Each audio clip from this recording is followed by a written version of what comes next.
Welcome to today's Grow It Green. I'm joined virtually by Emma Erler from UNH Cooperative Extension. And Emma, a lot of us love a healthy looking lawn, a green lawn without any crabgrass. So how do I go about ensuring that?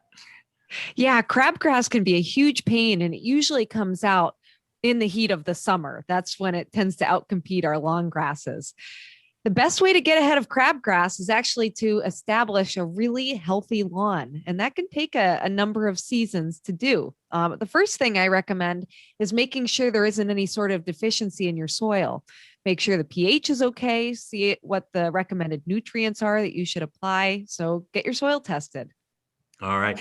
What about now in terms of once crabgrass is established, though, I really can't do anything to get rid of it, can I? So I guess the pre-emergent is key here. Pre-emergents are really helpful. So pre-emergents aren't going to kill the existing crabgrass, but they're going to kill it as it germinates from a seed. So ideally, these are going to be applied in the spring when the soil temperature has been about 55 degrees for 4 or 5 days or so at a depth of 1 to 2 inches. Okay. For those of us who don't have a soil thermometer, that tends to be about the time that forsythia are in full bloom. Okay, so the time you see those yellow buds coming out, it's time to put down that pre-emergent there, right?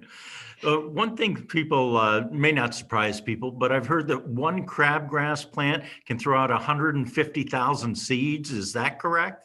That's true. Yes, they can produce an incredible number of seeds in the latter half of the summer. So, my advice if you already have crabgrass, mow your lawn a little bit higher, so 3 inches or more. That's going to keep your desirable cool season turf grasses healthier, which are then going to shade the soil and keep some of those many seeds from germinating. What about now in terms of individually applying an herbicide or something like that? If I have a broad-leafed herbicide, is that going to do me any good? There are post-emergent herbicides you can use on crabgrass.